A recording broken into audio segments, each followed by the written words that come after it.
வணக்கம். சாய் உஷாராணி. நான் ஒரு சாய்பாபா பற்றி ஒரு உண்மையை சொல்ல போகிறேன். ஒரு குட்டி கதை. எப்பயுமே நம்பிக்கை இல்லாமல் எவ்வளோ பேர் இருக்கீங்க. நம்பிக்கை தான் வாழ்க்கை, வாழ்க்கை தான் நம்பிக்கை. நம்பினா தான் அனைத்துமே நமக்கு வெற்றி கிடைக்கும். சாய்பாபாவை முழு மனதோடு நம்புங்க. நம்பி அவர் ஆலயம் செல்லுங்க.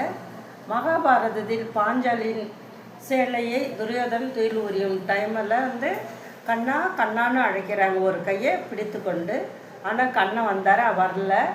ஆனால் இரண்டு கையுமே மேலே தூக்கி கண்ணா கண்ணா என்று அழைக்கும் போது கண்ணன் ஓடி வராரு.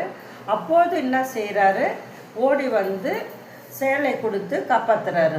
அதேபோல் நம்ம மேலே நம்பிக்கை வைக்காதீங்க. ஒரு கையை மேலே தூக்கும் போது கண்ணா வரல, ஆனால் இரண்டு கையுமே தூக்கி கண்ணா கண்ணான்னு அழைக்கிறாங்க. கண்ணை ஓடி வந்து அவர் காப்பாற்றினாங்க. அதுபோல் சாய்பாபா மேலே முழு நம்பிக்கை வைங்க. நம் தேவைகள் அனைத்துமே வெற்றிகரமாக முடித்து தருவார். பணமாக இருந்தாலும்